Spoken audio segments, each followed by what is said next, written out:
What's going on, everybody? Welcome to another exciting episode of Meet the.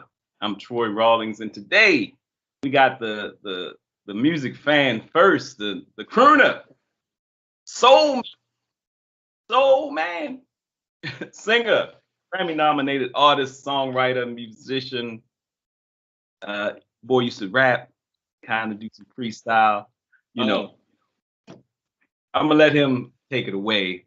Give it up for Mr. Eric Roberson. I appreciate it, Troy, man. Thank you. What a great introduction. I like that. Break dancer, house painter, whatever I need to do. You know what I mean? Is that art Fantastic. behind you yours? Just checking. No, that's my boy Concept. Boy Concept. He did it. This. I'm sitting in my wife's office actually. So, Oh, nice, so nice, yeah, this is a painting I got for her. As a gift not too long ago.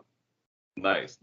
Well, he, as I mentioned, we chatted a little bit, and anybody that's been following me from once we started, probably like it's weird. I feel like I just told him, I feel like at least the past 16 years, your music Yeah. has been somewhere in the midst of what we did as far as the internet radio thing.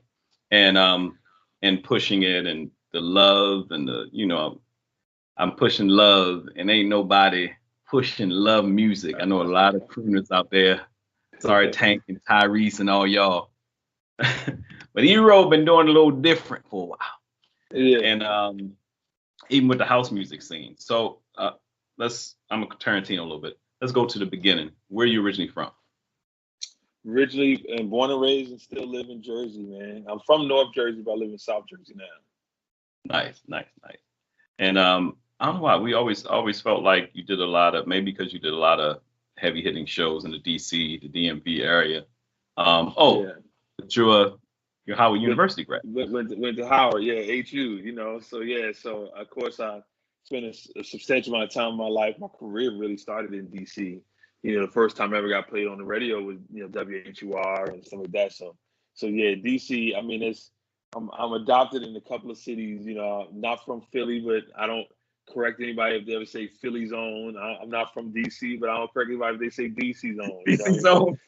yeah, I spent a lot of time in both areas. So it's all love there.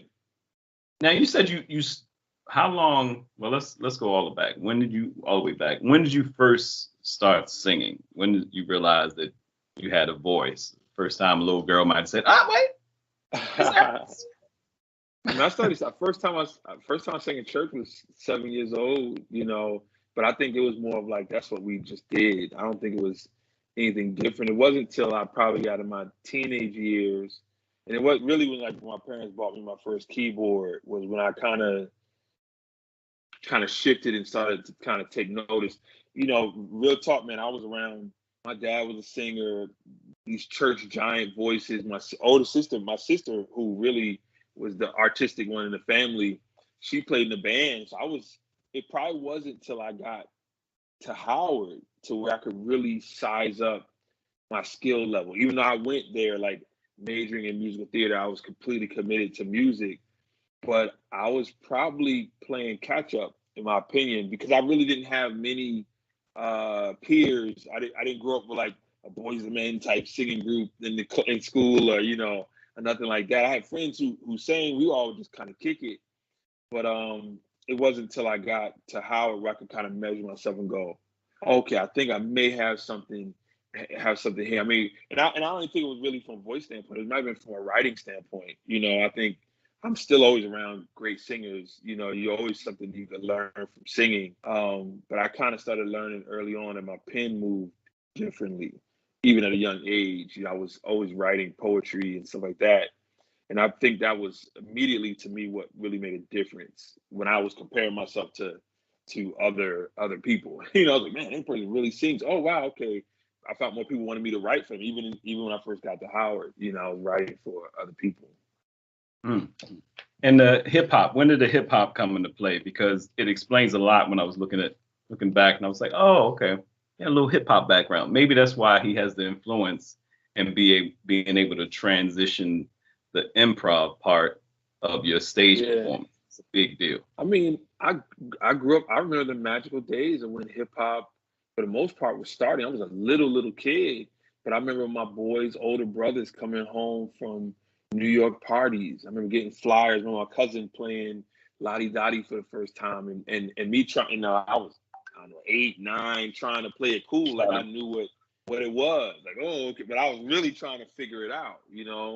My Uncle Russ playing White Lines and his caddy in Philly, and like what is that? What is that? Just Right. trying to, just trying to. So I grew up, doing drum beats on the cafeteria table, rhyming. Before I wrote a song, I probably wrote a rap. I had a rap group in the 4th grade called the Junior MCs, and so I probably it was once again, it was just another thing we always did. Right.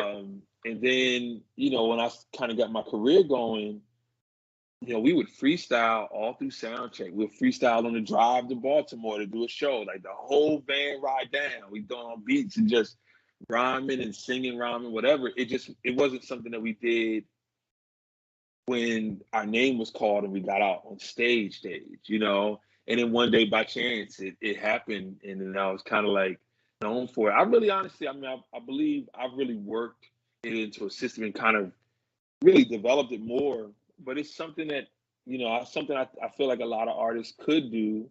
There's certain things that we try in our dressing rooms, we try in sound check that we don't try in front of an audience.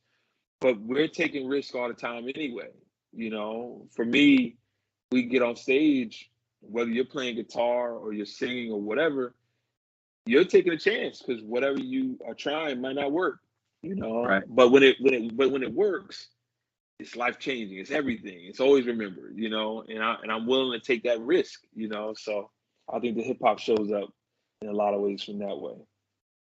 And it takes me and my friends, and I would talk to certain people. 70 Music Brat, when I was in high school, I was making slow jam tape. When all the other DJs were making mixtapes, house music tapes, stuff like that, I was making slow jam tape. Yes. But it's funny because I used to talk about how the end of a record, and I don't know why it transitioned in digital. It didn't transition in digital, but remember the end of the record, you hear them, they start putting away instruments, like, yeah. I was like, they still recording. They recording everything just in case anything. He was like, did you stop that tape? Oh, let me stop the tape before we leave. You hearing everything. I remember the days of like turning it up at the end so I could hear the last little, like trying to get the last little nugget of like, I remember those days, man. Who's the guy? That's how you find out the band extra guy's name. Donnie, turn that radio on, man. Yeah. But Donnie, you went flat on the bridge. Right. Donnie, come on, keep it up, Donnie. So no, those are the days, man. I think it's so interesting. I think we had a higher appreciation for music because it was so rare to really get certain things from certain people understanding. And now there's so much information supplied. There's so much music coming out that I don't know if we handle it with the level of rarity that we handled when in the 70s, like we had in the 70s. But that doesn't mean that it's not as good. It doesn't mean that it's not as beautiful or as rare. Still, like there's still, you hear that right song that, the song travels up your back, like, oh my God, what a bridge. What is that? Right. What am I hearing? I still live for that. That's what I try to create every time I go in the studio, and you still, I find artists all the time. I'm like, oh my God, I wish I wrote that. They got that off, So I'm still that kid. I'm still like the same way when we was, getting that Stevie record or a Guy record or whoever and turn up the end just so I can hear a little bit more. I'm still that way with music, man. I love it.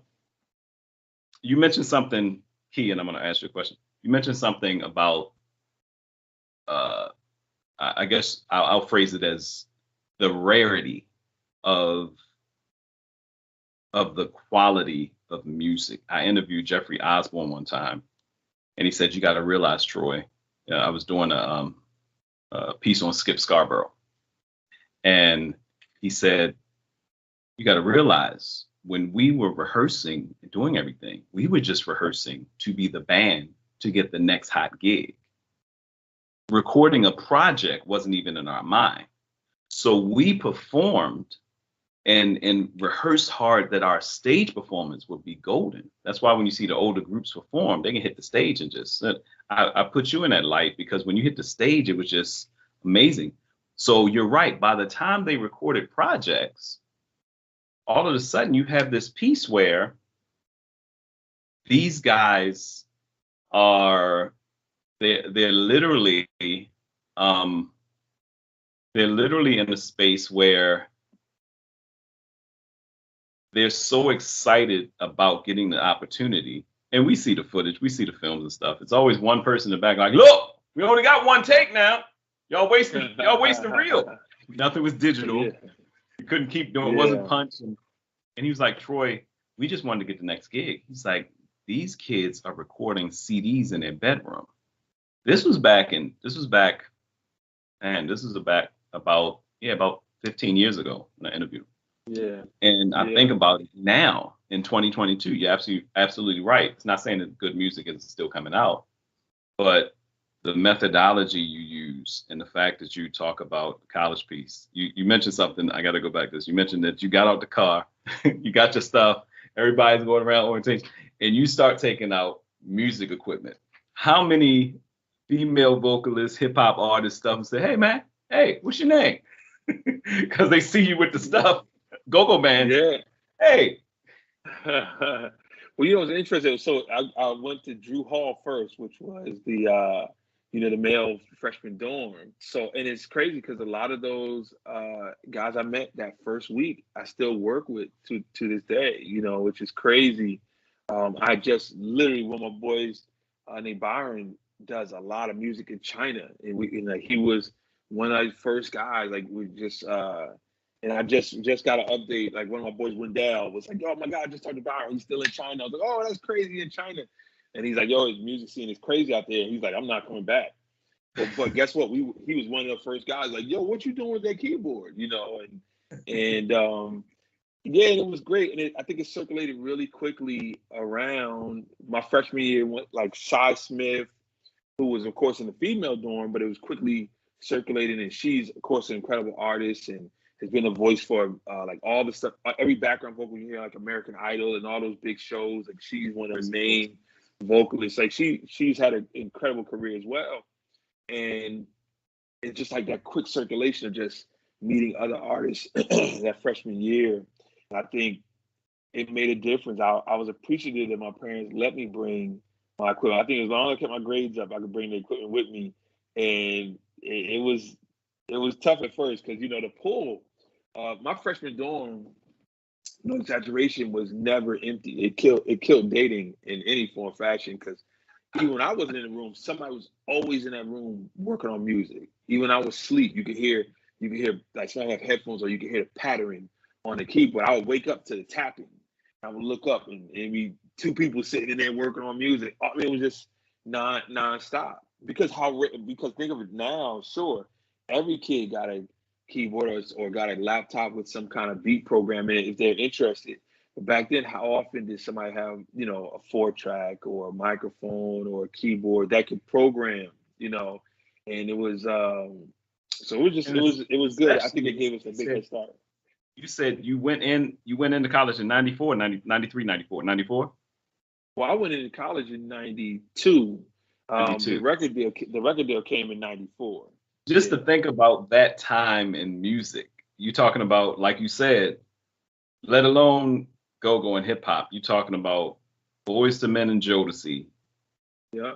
Like you said, Shy, and they were there with you. You said they were at Howard. I watched it. I watched, you know, one day the song plays on the radio from them just handing it to a DJ to like 2 weeks later they were on Arsenio. And then I think 3 weeks later they had to make an album in like a week and a half because the song was building up so fast. So you watched it like 1 second they were in a small dorm. And I remember I went to LA and watched them perform for a crowd and I couldn't even see the end of the crowd. It was a huge festival, just thousands of people. And it's like, golly, this kid. I mean, I think that's what the thing was. It was like, I'm so appreciative of them because it really showed us that this could happen. And it's bigger than just being like the dope artist at Howard. It was like, you know, we really can make this thing work. Like really, really make this work. And I think all of us kind of set our sights higher after that. And your journey has been, I know I want to hear as much as you can talk about, but I want to hear the depths of it because maybe also because you have such a powerful last name, Roberson. You think about Paul Roberson. When I first heard Eric Roberson, I was like, God damn, are you related to Paul? Are you related to Paul? It's like, you know. No, well, let me tell you what's even crazier. I mean, I've traced it back. If you look at read of his books, both our families are from Robertsonville, North Carolina. But outside of that, I mean, I've read every book you could possibly imagine on Paul Roberson. I'm a big huge fan, but there's no, I was trying to find us to be distant cousins. There's no relation. One line. From what I found. But yeah, I find so many similarities. We both played football, both was deep in the theater, you know what I mean, and things of that nature. Both went from North Carolina to Jersey, which is just weird. That has nothing to do with being related or anything, but there's no relationship to it outside of that. Yeah, it's pretty amazing, and I know some people who are catching this interview, who are watching it, who are catching on IG, like wherever you catch it, YouTube, may have never heard of Eric Roberson. So you transition. It's kind of hard to get out that college scene because you figure from 92 to 90. When did you graduate? 97. So from 92, were you still on campus or were you? Yeah, during the Moon thing, I left for a year and a half, and then I came back and finished school. Okay. So, yeah. And how was that? Were you? It was, it's funny. I wrote about it. I think we talked about, I have this book coming out, and I wrote something really briefly about like setbacks, or should I say temporary prayers, right? I wrote this thing about, thank God he didn't answer my temporary prayers, right? And I wrote about how much I really prayed for that success that I wanted, that record deal that I wanted. And it's one thing about walking through the hallways while you got a song on the radio, while you got a video on BT, and things are moving, and I'm leaving town and go to LA, and I went on a tour with Elder Barge, and it's like, oh my God, it was so much excitement. And during that time, when it really started popping, I was still in class. I remember telling my parents, like, yo, it's getting crazy. I need to kind of focus on this. And I left, and as soon as I left, things just started drying up. The president of Warner Brothers left, and it was like, boom, boom, boom. I went to another label, that dropped. And then about a year later, I was kind of like, what is going on? And I went back to Howard. Went back, like, let me go back to school. While I'm trying to figure this out, let me at least go back to school, maybe finish up. I was there on scholarship, mind you, which was a blessing. And I remember going back and like cats like looking like, why are you back? Or just, or the whispers, like the same whisper, like, oh, that's to do with the record deal. And I was like, hey, that the dude that had the record deal. It was the same type of whisper, it was different. And it was humbling, man. It was really, really humbling because everything that I had grown had dried up. The money dried up. Everything, the radio wasn't playing anymore, everything. So for me, though, I find the blessing of it was it really centered me, and I became a better writer, a much better writer afterwards. I became a much better singer. I became a better student. My grades were different. And I became a better person. I became a much better person. And I think really, in all honesty, if that record came out in 94 and it had success, we wouldn't be talking now. I wouldn't still be doing music now. I think of most people that I think of that put out records in that era, or even how to say the stuff I was trying to chase and the success I was trying to chase at the time, most of them aren't really around like that, or at least creatively putting out records and stuff like that. And to me, that's what's fulfilling for me. I had 16 albums, been able to write really what's in my heart and my head, and just constantly evolve and have my fan base grow with me. So I look at it, man, and it's a blessing that it didn't happen then, because I wasn't really as ready as I would have liked to. Even though I prayed for it at the time, I was praying for something temporary, Right. And so it was tough. God has a jack, like you said, he has a funny way of showing you lessons. But the jacked up part about it is that when you sit down, like, all right, God, I'm sitting here. I'm listening. You ain't gotta hit me over the head. What it is. And you get a call like, hey, we got a class open for you. Like, I'm still listening, God. What is the thing? Like, right.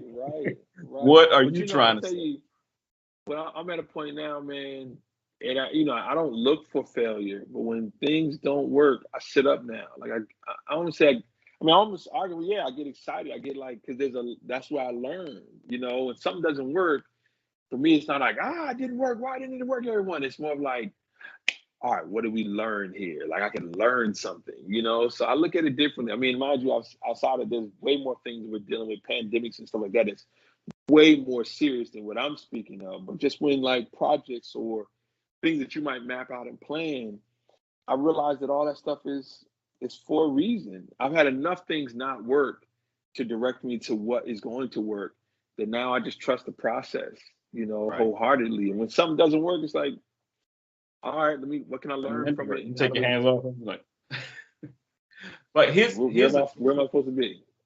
Here's an amazing piece. We always talk about creative control, artistic development, and all that stuff.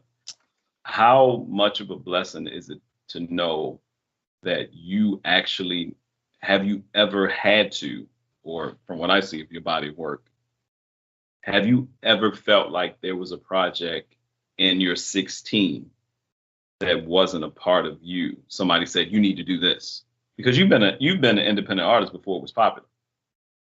Yeah, never. I mean, every record has been because I felt I had a record. Like, I felt something special. Something gave me goosebumps. So I wanted to share in hopes that it would give somebody else goosebumps. It moved me, so hopefully it'll move somebody else. And that's always been the decision. Lessons, even with the song we have now, I don't know if I was on a trajectory of like, I want to put an album out. We wrote a song one night and it was like, oh, this was different. It was like, whoa, this like hit different. And I think I'm constantly recording. There's never a long period where I'm not recording. What happens is we record till it starts feeling right, till we go a different direction.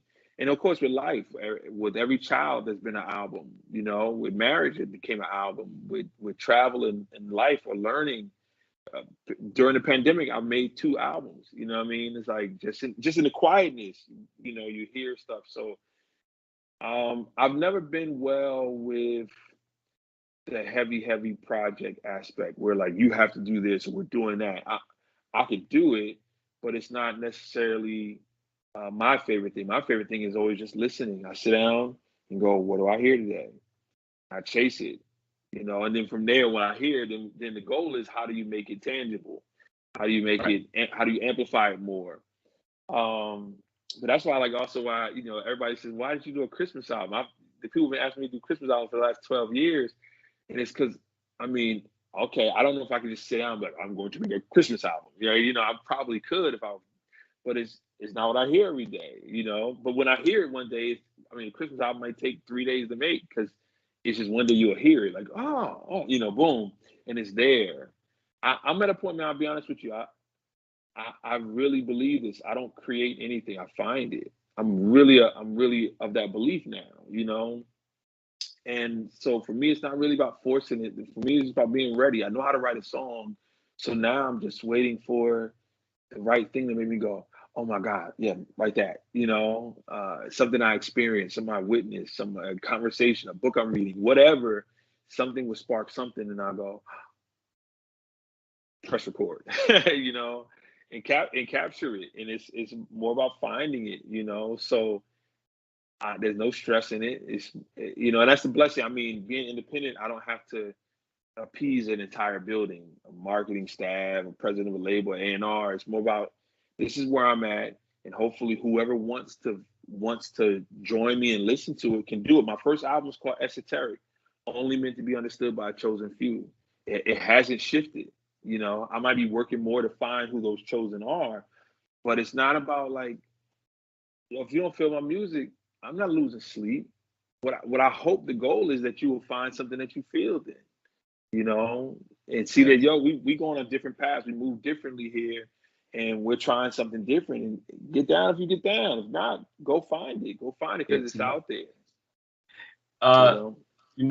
There's one couple things as you were talking, I want to mention. But this is a question I had even before the interview started. And I try to stay Larry Kingish. Man, love it.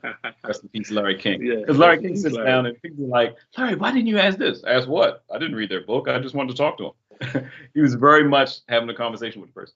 So what was if you can remember, because I know there are certain songs that I remember. I don't know that. Well, as soon as I said I don't know, let me say it again. The one song that sticks in my head, since you're into love music, and I'm a sucker for love music. I tell people, love music is the thing.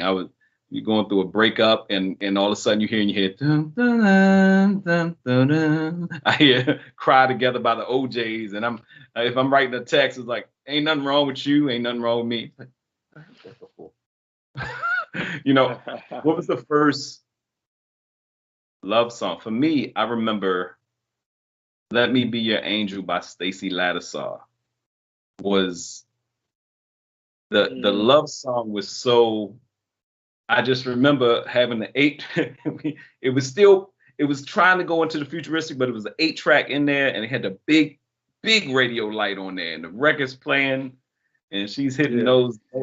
But I remember the party. My brother's 10 years older. He was having one of them parties. And "Let Me Be Your Angel" was on the radio. All I could see is the light on the radio and some little girl pulling on me. I'm like, girls are so advanced. Y'all so fast. She's like, come on over here and get I can't see nothing down here. What was the first love song you heard that made you say, it just either you had to keep playing it or it just stunned you? That was one of the songs that I can remember where I can literally see it. At 46 years old, I can see that. I could see the whole atmosphere. I could close my eyes and see the whole thing. But that's how powerful love music is. It was the first love song. It's so funny because I know that with hip hop. I know that with hip hop songs. I got to think about where I was. I mean, "Adore" keeps coming to me. "Adore" by Prince. Still to me is the ultimate love ballad. It's just to me like, goodness gracious, and that's probably. But there's there's a couple, and for me, it's always been weird too. Like "As We Lay" with Shirley Murdoch, which I didn't really understand it at the time. I was really young. Hold up. It was something about. I tell people this joke. There was a sister, and I don't know where she is, Yumika Gardner, a phenomenal singer. People don't realize our high school talent shows, we had kids. We can talk about the kids now, but we had kids singing "Saving All My Love for You" by Whitney Houston, which was a song about an affair. Yes.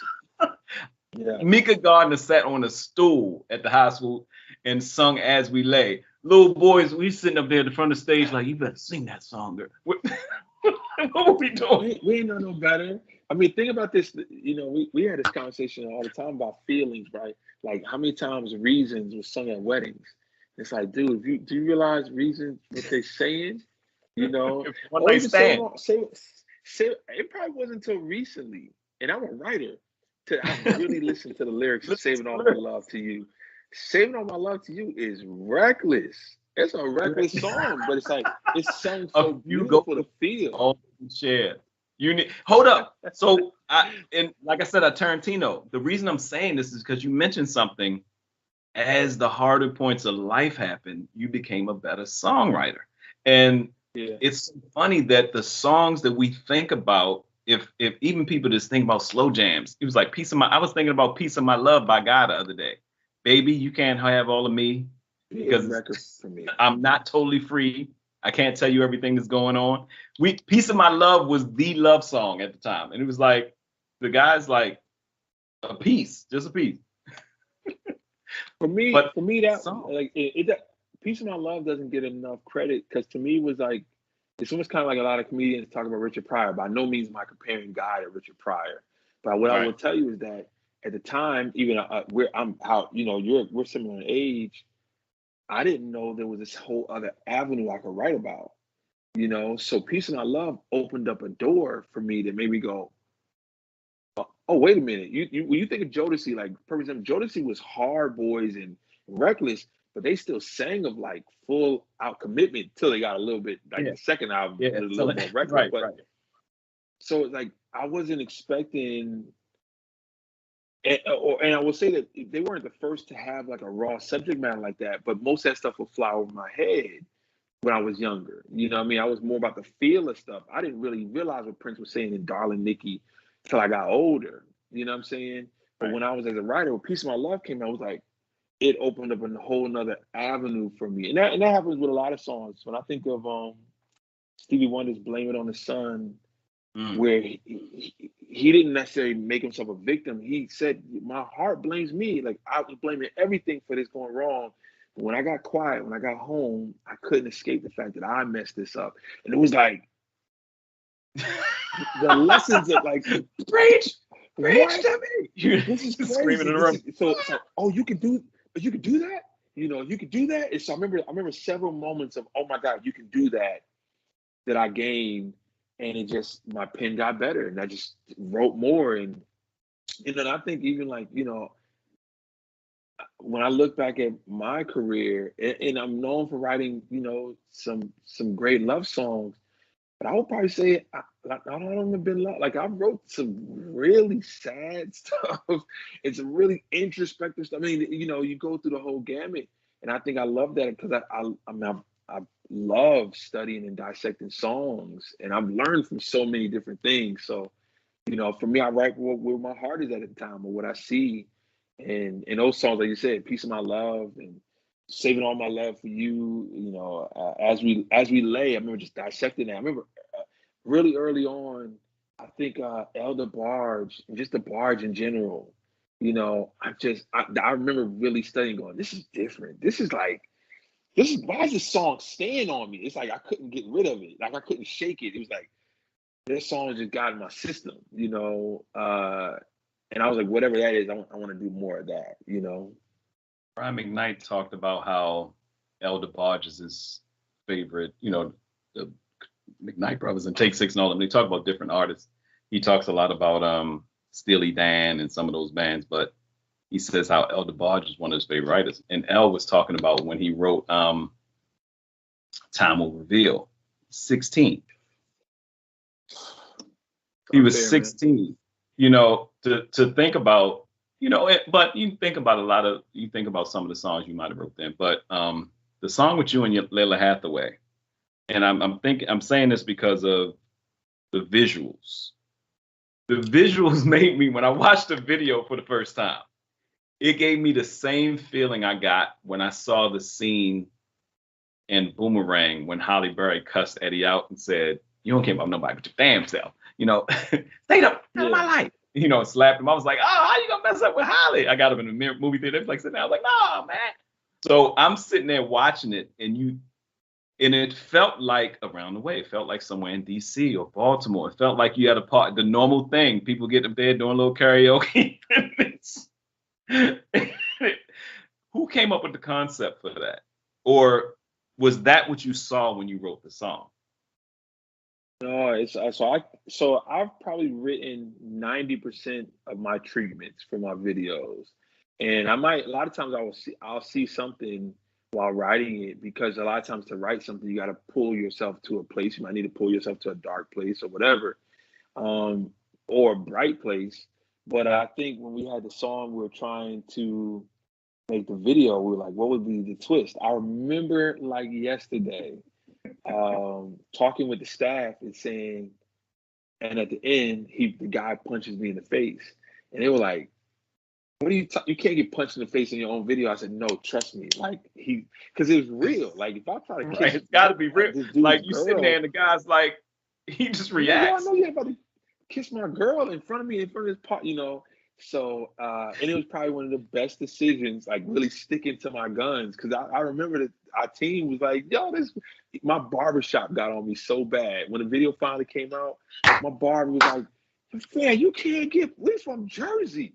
You can't get punched in the face on your own video. I was like, that's when you know you hit the right chord. He was like, come on, man. You at least got to square up with dude. You ain't see him coming? It's like, dude, it's a So, you know, trying to find that twist, and that I think the whole thing over that was like, here's the song, we really believed in the song, and how could we make a video that brings some kind of conversation, some kind of level of conversation, and that was one I think we did really well. It was shot by these amazing directors, Chris and Black, so I gave them the treatment, and then we went to Chicago, and the whole thing really came together. But yeah, it was funny. It was just try something different. It's like I don't think most artists will put themselves in that light, but I was like, hey man, it's fine. Let's do it. And later was great, of course. She was down to join in with all the recklessness. So it was cool. Right. I love it. I love it. Go back a little bit. You when I interviewed Will Downing, he mentioned how he was being before his name was ever known. Of course, he was doing background and got a chance to meet Luther, but he talked about the house music scene. He said, I was doing house music. I was the voice on house music. He said I had like 3 or 4 different names with my voice before I, became the artist I am now. And his journey is the same way. He's crafted the music that he wanted to do. I see a lot of that. You got similarities, but with Ebro, Don't Change in the house music scene.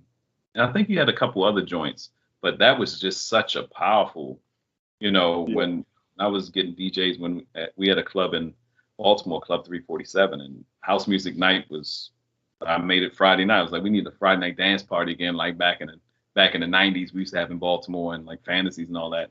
And Don't Change would come on and the place would go nuts, let alone your live version. But did you do a lot of that? Did you find yourself doing certain other genres? Do you just love different genres of music, and are you still open to a lot more other things like that? Yeah, I'm from Jersey.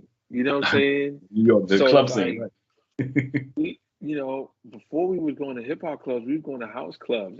Every party I went to growing up, it was house music. Right. When you turn on the radio, before hip hop started playing the radio, at 11 o'clock, they would switch to house music, So of course, like my dad's bringing all this gospel, rock and roll, and all the different other stuff. Of course, we got my homies, older brothers bringing in hip hop, and then any level of partying to understand we knew musically was house music. And then we go to church on Sunday, and obviously choir rehearsal on Thursday and Friday, all these different days.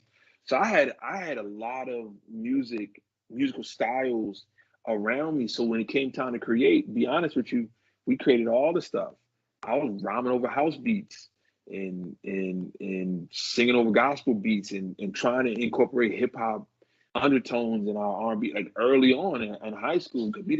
I don't think I really even took a minute to go, this was this. What I would tell you is that Tribe Called Quest was a big moment for me, because Tribe showed me that you could just combine all of it. Right. And I guess, to me, I think I would just say Native Tongues as a whole, because I think I don't give De La Soul enough credit in that aspect, or even Jungle Brothers. Like Jungle Brothers, I'll House You, that was all in that same area. Yeah. So it was kind of like unapologetically, if you feel a house beat, do you over house beat. If you feel over gospel, just do whatever. Combine it and just be you over whatever you're combining to make what you hear in your head. So I think Tribe Called Quest gave me the confidence to kind of chase it, even though the industry, to be honest, wasn't ready for that yet. It wasn't till, I think we the first introduction, like say hip hop R&B, was like more Jodeci, Come and Talk to Me, Mary J. Blige, and then came more like us cats who were growing more up listening to Al Green and Aretha, but we still loved hip hop, and we were trying to figure out how to combine it. And I think that's kind of where, really like the Jill Scotts and the D'Angelos and the Music Soul Childs we all came from. The Native Tongue birth, the Neo Soul. It came from that, So, but yeah, I love house music. To this day, I probably will be doing a house music album at some point. It just got, you just got to get. But once again, there's a culture to house music, so I want to make sure that I'm true to that. But even when you go back to Don't Change, the goal was to just write a great song. So I did that with my boy Oshun Day, and we sat down to write. It wasn't like, let's write a dope house song. Let's write a dope song. It just happened to be house music, and it took off one of the biggest records I've ever been a part of. And yeah, still gives the party right. You know what I mean? Still gives the party right. I think that's what happened with, like, some people. If you like disco, you didn't like disco. I love disco. I love dance music. But if you think about the songs, Don't Leave Me This Way and the song Gloria Gaynor, and they were phenomenal songs. Great You know songs. what I'm saying? So, Great songs. so you're absolutely right. I think that's a key. You ever think you're going to start doing maybe some songwriters workshops or or have you done any songwriters workshops or anything like that? Yeah, I mean, so it's interesting. I do songwriting workshops a lot, but I've been a professor at Berklee College of Music for the last 3 years now, going on 3 years now. So I'm in the songwriting department and been teaching songwriting and business of songwriting and stuff like that. That's been a real big blessing. But doing workshops, I even do improv workshops. I really feel like I'm sure I'm still putting out a lot of music, but I'm in my give back part of my career. You know what I mean? So when I do have time, I'm constantly trying to share. And really, it's interesting because even like teaching songwriting, it's tricky, right? Because I don't want to hold myself to so much a teacher where I have to show you something. Sometimes it's right. Sometimes, a lot of times, the student might play something. I'm like, it's dope. There ain't nothing for me to tell you. Keep going. Because I don't want to, there's no need to dissect that. I think it's all about if it feels right, it's right. So it's not necessarily about showing you how to write a song. There's no right or wrong way to show a song. I'm more trying to strengthen how you write your song. You know what I mean? And then also to be an example that this can really, really work. I think that's one of the things that I looked for when I was 21 years old. I needed to see that this could happen. That's why Shy was so big for me. Or you watching like a Gordon Chambers, who was such a great songwriter. Right. Andrea Martin, who just unfortunately passed away, but she was such a great example of, wow, this is how you can make a living as a songwriter and this and that. There were great examples that I needed at the time because you enter in this unknown field, this dark hallway. So if I could give insight in that way, I'm always down to do it. Awesome. I want to, and E is taking time out in the twilight hours. He's actually back on, even though he's in West Coast. He's traveling. He's all over the place. I'm in the West Coast. He's on the East. I don't want to hold you too long, but I guess in the next portion, I can't even say next portion because you have a lot of things that are coming out in these coming next 9 months. Probably you're birthing something new with the new project. How did Lessons come about? Let's talk a little bit about that. Lessons came, I have people sending me music all the time. There's these amazing producers named Anakin and Vader from DC, and they sent me a track like one night, really late at night. They sent me a track. I was like, oh my God, this is incredible. But they were like, I love you, love it. My fault. We sent it out to a whole bunch of people. Let me see what everybody's saying, who we sent to first. And if they don't want it, because immediately I was like, I want it. And I didn't even write to it yet. I was like, this is crazy. I want it. And then it probably wasn't until like 3 days later where they were like, you good. We didn't get no bites on it. I think I was like the third person or the second person they sent it to. So they wanted to at least make sure the first person they sent it to kind of passed or whatever.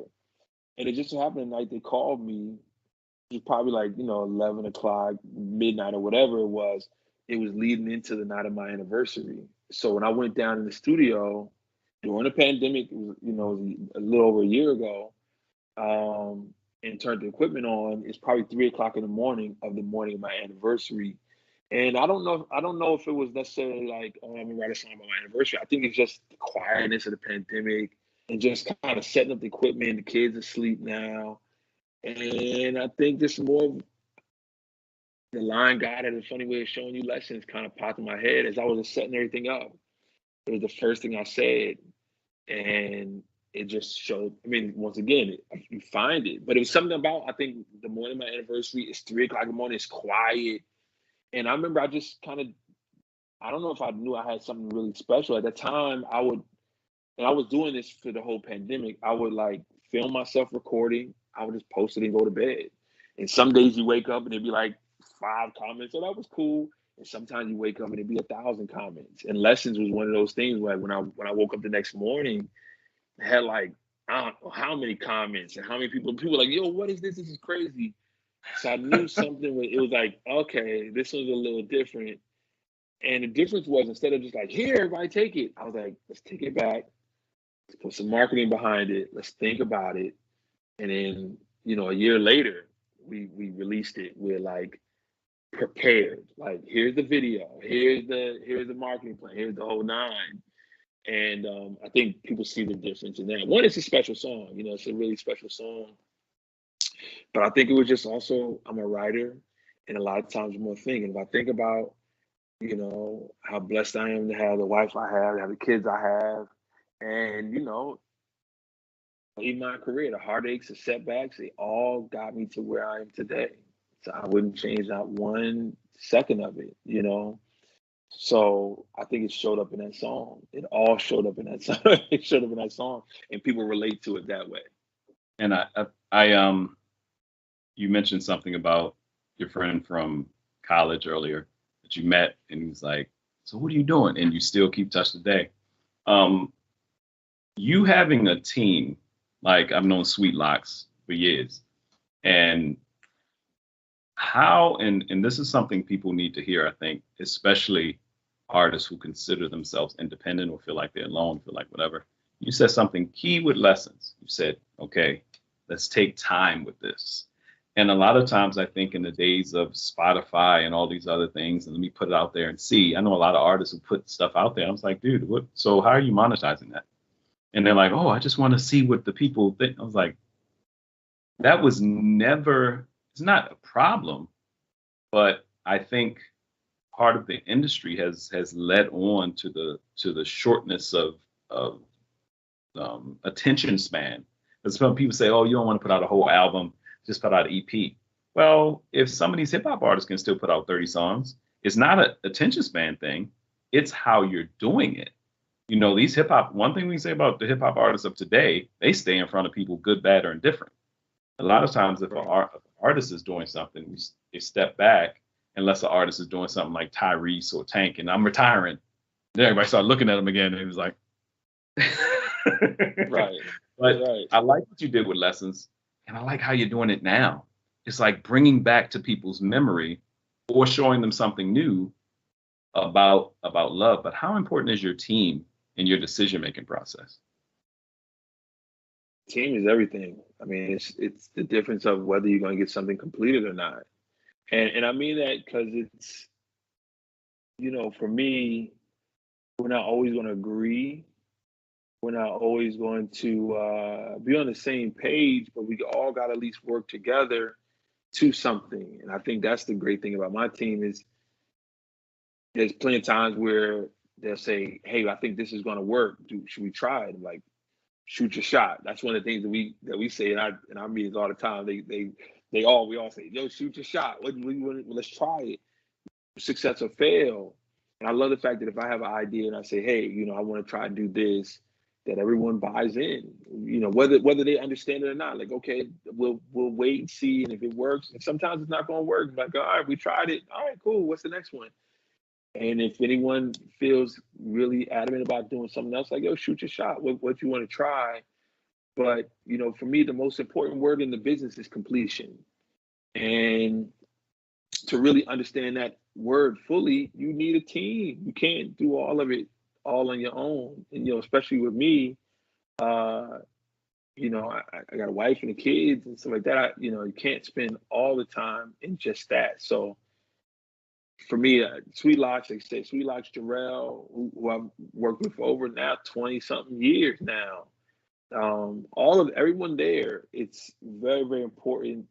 When you see the stuff that we're rolling out, it's a team effort. You know, it's a team effort. And I got a great team. It's a lot of us here, and it's more of a family than it's a team. But we're really blessed to have it work out. Yes, indeed.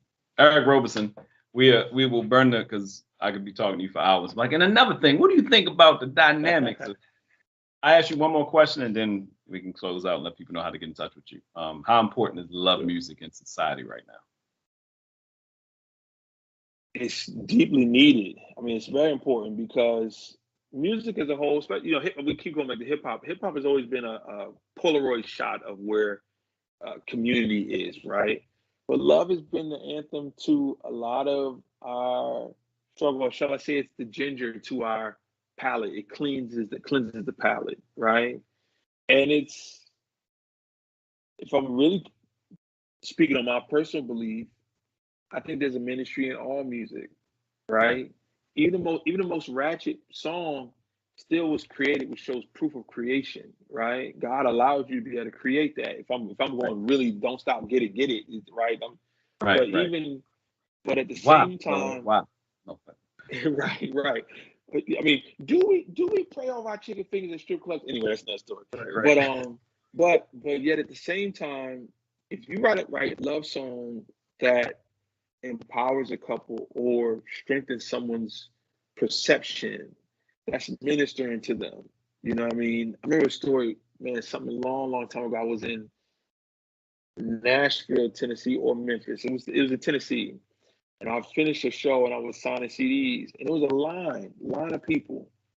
This big dude, man, he had to be like 6'5", 290, huge dude, like just came and just walked in front of everybody, walked straight up to the table, straight up to me, like just walked past everybody. He was on a mission, completely focused. And he was like, "Yo, man, I never heard of you before. But this shit is a," and I'm like, "Yo, man, there's a line." Like we all just looking up at him like, "Yeah, all right," what I don't know what he was about to say. And this man said, "I was divorcing my wife, and your song really spoke to me. It made me realize that she's not just doing everything wrong. There's certain things I need to strengthen. There's certain things I need to improve on." He's like, "Listen, man, I'm leaving here right now, and I'm going back to her and asking her to take me back, asking her to forgive me." And he just walked away. And that's the whole point of what we're doing. You know what I'm saying? That's God's work at the end of the day. Like, it's like, so What song was it? I'm like, dude, I, what? I mean, it's so long Which? ago. It was so. I think it was. I feel like it was Obstacles, which is.